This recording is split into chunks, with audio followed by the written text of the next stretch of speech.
Morning. This is a big day. It's a big day because it's Wednesday, and I love Wednesdays with all of you.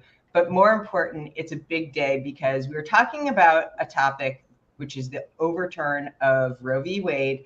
And I brought in the big guns, the women who have been examining the impact of what it is having and will continue to have on the workplace and future generations. So I'm not going to hang around for too long here because I really want to turn this over to the amazing panel that we have here.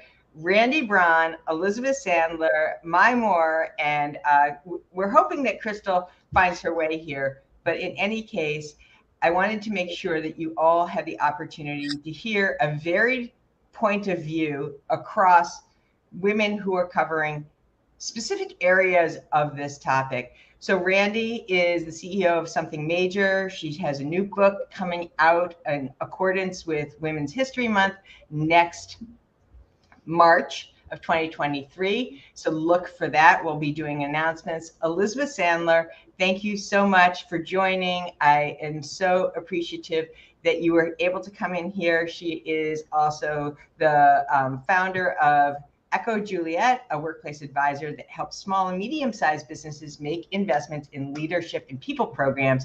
And finally, Mai Moore, it is an honor to have you here, a social impact leader and award-winning multicultural integrated marketer and co-founder of Empowering Youth and Exploring Justice.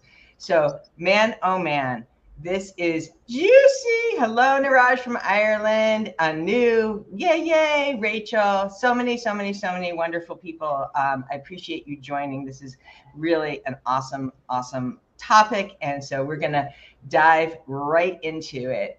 Oh, man. So on June 24th, this decision in the Supreme Court was overturned, a landmark ruling that had established this constitutional right to abortion. So as it relates to work, what is the first thing that comes to mind and the impact of what's happened since June 24th? I mean, it's really not that long ago. Is it me, or has the shock died down? And what was the first thought that you had, Mai, when it came to its impact on our workplace? Sure. Thank you. Thanks, Lauren, for having me. And I'm so honored to be here with these amazing women. And just to reiterate, I am a leader here to help make a difference. I am a co-founder of a nonprofit, Empowering Youth Exploring Justice, where we empower young advocates for change. And we have served over 2,000 very diverse young people, really teaching them to be self-value leaders and change makers. And so personally, just starting with that first, I know many women of many different ages, social economic levels, ethnicities who have had abortions. And so, that when that first news broke out of being overturned, I mean, it was gut-wrenchingly painful. Like, I felt it in my gut, and really it's a threat to humanity. That's what it is. But the truth is, the issue of Roe versus Wade being overturned has nothing really to do with abortion. This is ultimately an oppression and marginalization of everyone to keep those select few in power. So what's interesting is that the world and this United States, what we're seeing is like, this is no longer about being Black versus white. This is no longer being about, poverty or upper class or educated versus non-educated. So that is a positive in that there's more people that can come together to help fight this issue. So this issue, though, is really complex, right? So we have to look at it from a personal view. We have to look at it from an internal corporate view. We have to look at it from an external corporate view. And so as a starting point, how can we really react in opposition to what just happened in the game of what they want to see happen right? This is a tactic to, and the select few feel very threatened. And so this is a way, again, to keep us marginalized and oppressed. So, you know, again, I'm thinking about this in a very holistic way, through all of how it impacts. So that's my view. Helpful and important, right? This is more of an oppression issue than anything else. Is that I just want to make sure that I am really gleaning out the most important points. Randy, what were you thinking? What I mean, what was the? I mean, of course, after the immediate shock, what was the first thought that you had about, oh my God, how this is going to impact X? Well, you know, Lauren, it's funny about how just stunning it was, even though we all knew this was coming. I was getting my hair cut when the decision was dropped, and I put my hair back in the sink. And when I picked my head back up, and you know, they towel it off when you're getting a haircut, I looked around and the salon was silent, except for the sound of women weeping. And it was disorienting because I didn't even look up to the screens. I just didn't understand what had happened. And it just felt like such a gut punch. I think everyone knows where they were when they learned the news, and they'll remember that for the rest of their lives. But Lauren, you know, to answer your question, I just think that this continues to be just such a sucker punch for women at a time when we're already backsliding. So every single day, women go to work in an environment that is not built for our success. It's in fact one of the things that my book is about. And when we see this happen, you know, as a women's leadership coach, Lauren, one of the things I'm always focused on with my clients is how can they be at choice in making their decisions? And to see one of the most immutable, intimate choices that we have to have private conversations about our healthcare with our doctors stripped away, I just think that it is such a blow. And I think for all the progress we've made on things like the Me Too movement, BLM, these conversations about future of work, there is a really reactionary pull backwards. And I think we're living through times that are really going to define for future generations what it means to be a woman and what it means to be an American. So I'm so thrilled that you're convening this conversation today. Thank you. Yes. You know, the punches and clearly the shock of the setback, right? I mean, you know, sometimes when you have a fall, you're reacting to the fall, but then you're reacting to the feeling of the fall afterwards. You know, it's hard to peel them apart. And I think that the aftermath is still very much raw and real, but at the same time, I fear, me personally, I fear that it's starting to dissipate to the fact that it's the new norm. And that scares the living daylights out of me. Elizabeth, please weigh in. What was going on for you when you heard this news and the thought of, oh my God, this is going to impact this audience, this body of people. Oh my God, I'm scared for my son, my daughter, my neighbor's friend. What was going on for you? Yeah, I mean, I think for me, and I think for most of us, right, it started when the original opinion was leaked, right?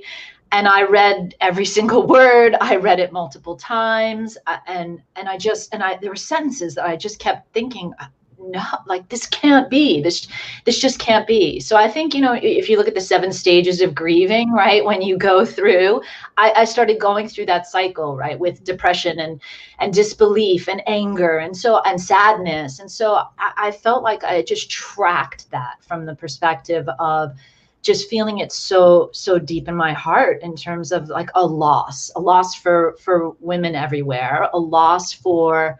I also felt that my vote was being taken away because now this became such a powerful issue that people, women everywhere, but people everywhere across the US, and by the way, this is going to become a more global issue as well, now could only vote on this one issue if it mattered to them, right? So no longer now all I have to do is ask a candidate, where do you stand on choice? Right? Are you anti-choice or are you pro-choice? Because that's all that matters, because we can't take the risk that for state legislatures, now that this is being controlled by the states, are going to not put women first. So for me, I instantly felt for all of the women, particularly lower income women in red states that, you know, had trigger laws. There are 19 states, 19 out of 50 states that boom, like that, we're going to limit women's reproductive rights. And so that I just felt like an overwhelm of, gosh, all these women. And I wasn't thinking about my friends or my son's, you know, teenage friends or like I was thinking because people who have privilege and people who have wealth and people who have access and people who can choose to move and live in a state that does have more freedoms, those people will be fine. I was more concerned with what about all those voices that we can't speak up for, because you've got one side that's saying that they're so vocal for, you know, for the unborn, but what about for all of these women who don't have a voice and who need a voice? So that was just the overwhelming sense that I felt, is all these women. Thank you for that. I wanted to give an opportunity because hopefully you here who are listening also can process some of the shock that has been happening. So put it in the chat so that we can hear from you what was going on. And also, you know, please don't be shy about asking questions. This is the place for it. So I want to kind of steer this a little bit more in the direction of the workplace, because here we are, right? We're nearing the end of the summer. We know that the hiring market has been quite robust, and there's been talk about recession, and anybody that you ever talk to who is in the process of job seeking will tell you it's no picnic. So here you are, a woman who's going through an interview process, or maybe, you know, you're just hired to an organization, or maybe you're involuntarily exited out of the company. I mean, let's be honest, every single day on LinkedIn, there's an announcement of another layoff. Yep. What should be your go-to piece of information? What must you need to know throughout the hiring process and as you are joining a new company? Because one of the things you get in your offer package is the benefit package, right? How does this trickle down within that process of looking for a job or in the workplace? Maybe you've been in your job for 3 or 4 years, you love your company, and now this is happening. So I know there's a lot to this, so we're going to break it open. I'm going to start with you, Mai. Tell me what you need to know if you are in this position. So I'm actually directly in that position. I've been for the last month or so interviewing actually a lot for my next step for my career. And first of all, it's a very different world. I mean, I haven't interviewed for quite some time. And I noticed that I'm putting a lot more emphasis and energy on really understanding the culture of the company and what policies are in place. Another thing that is very different is I'm really looking at the mental health of each of the people that I'm interviewing with. And it's been honestly alarming. You know, I'm talking about C-suite, high-level persons that are completely burnt out, and really that causes to be a red flag for me. So, I'm just looking at culture, the mental health, how are they taking care of their employees? Because as we all know in business, it is the people that drives our business forward and helps our businesses grow. So when you're looking at the mental health issues, what specifically is either the red flag or like, okay, like this is okay. Like I want to continue moving forward. And I'm more of an intuitive. Yeah. I mean, I'm more of an intuitive leader, and really just asking a lot of questions, not only to the people I'm interviewing with, but employees of the company. And so just really paying attention to, you know, are these employees happy? How are they feeling right now? Do they feel that they're getting enough self-care? I'm just looking at all of that and asking, you know, what are some of the policies around self-care? I know one of the companies that I interviewed with, they have a whole day where the whole company takes the day off. So looking at those types of policies are very important to me. Love that. So love that. Oh, Kelly, thank you. She said, how are you gauging the mental health of employees in the C-suite when interviewing? And then she says, oh, somebody read my mind. Awesome. So that being said, I want to move over to Elizabeth. I want to ask you this question as well, right?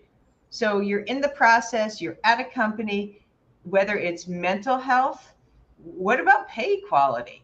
What about other things that are going to potentially impact this? What if, I mean, is it enough that a company is saying, well, we'll pay for your ticket to XYZ so that you can go take care of this? Do you even want to disclose that to your employer?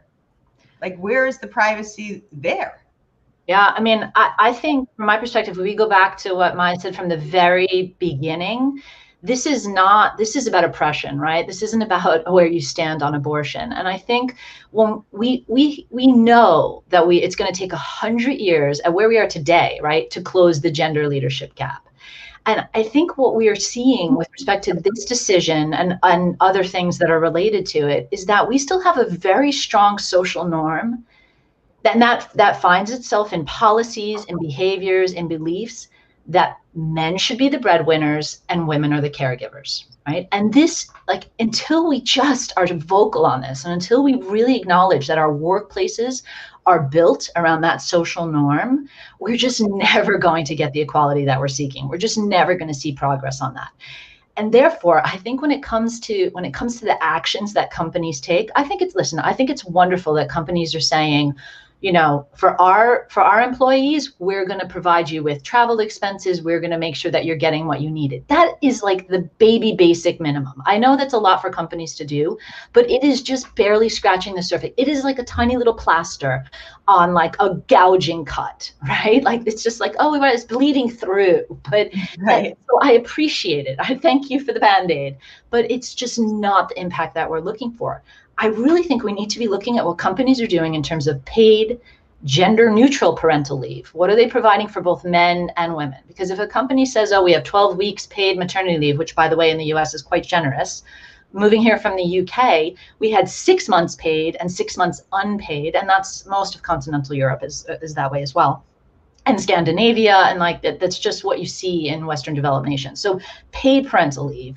Having contraceptive, it's not free in this country. We don't have socialized healthcare, right? So I can't just walk into the pharmacy and get free contraception or even contraceptive procedures. I think I worked for a major global investment bank that did not have paid contraception, like global institution. And I was on an expatriate insurance program. I think the basic insurance program did, but my insurance did not cover contraceptive nor contraceptive procedures. I think we need to look at whether companies are providing this for women. I also think, and this is where it starts to get crazy radical, we need to start talking about childcare and childcare subsidies, because when we have a woman and a man, and the woman is a dual income, and she's got family and she's taking care of it, she is making less money than the man, right? So when you ask me about pay equity, I think we can't talk about pay equity unless we also talk about childcare. Because if we want to talk about the 76 cents, 67 cents on the dollar, a lot of that is because of the leadership gap,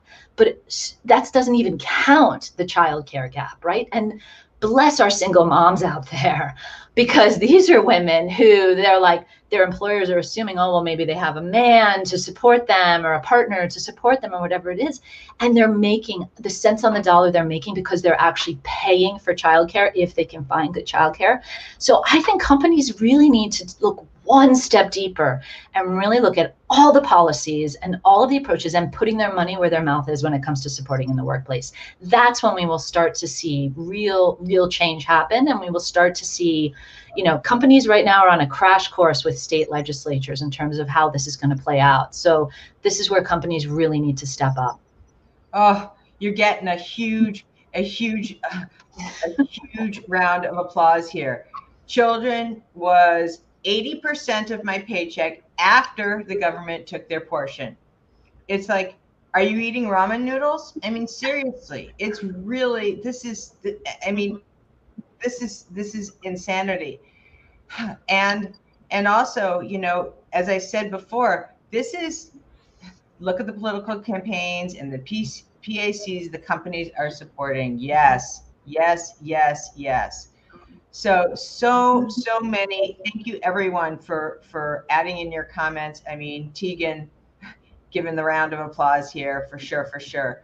So Randy, I'm going to ask you to start to steer us into the, okay, what can we do piece of this conversation? Because honestly, this is a huge elephant, right? This is a massive elephant, and this is a half an hour show, okay? So clearly we are not even skimming the surface. What I'm asking for is for each of us to provide one go-to solution. So Randy, please start us off here. I'm going to share a solution. I do think there's some important elements of the employer-employee relationship we're missing about abortion. Not because anyone missed anything. I can't say yes, ditto enough to any of the incredible insights from my fellow panelists enough. But there are a few things, and I'm just going to lightning round them in the spirit of time, Lauren, that I think we need to remember. Number one, the Edelman Trust Barometer shows us that today as Americans, we put more trust in our corporations than we do in media or our government. And so I think from the employer side of the house, we're going to see employees who are holding their employers to a higher standards, voting with their feet, whether that's their state or their company when they don't feel like values are aligned. And we're also seeing some pushback, right? Those abortion benefits, they are a privacy issue because at best they're performative. That's some of the initial criticism. At worst, you have to disclose to your boss that you got an abortion. And so it's just not enough. I also want to say, I think we're missing one thing, Lauren, and I'm going to get to a solution in just a moment, which is that only 42 to 48% of professional women, that's the estimates I've seen, can do their job from anywhere. And we forget the women who are curators in art museums, who are executives in manufacturing companies, who are now stuck in states where they have issues, let alone I had a client who lost an incredible candidate because even though this is a leadership position, board had approved, this person was going through IVF and was concerned about what the trigger laws would mean. So we're seeing employers lose great talent over this. In terms of what we can do, a few great tips. Number one, we can volunteer our time or volunteer our treasure. There are great organizations, NARAL, Pro-Choice America, Planned Parenthood, Emily's List, Phone Bank, donate your money. But I think more importantly, have conversations with people. 8 in 10 Americans support a woman's right to choose. And the fact that this is a controversial issue, that's misinformation. Right? The overwhelming majority of Americans support this. So let's normalize, let's actionalize, let's mobilize, and let's look at decisions like we saw last night in Kansas that surprised us, where we retain the right. So I think this is a moment to really double down. And those are just some of the initial solutions that I want to throw out there, Lauren. Oh, yes. And I also see, thank you, Michelle. I firmly believe the solution is an equal rights amendment. Preach. Right? So many comments here from moms. I love this one from Rachel, and I completely concur. When my kids were in daycare, I basically paid to work. The cost of everything. Yeah, same. Break even. Right.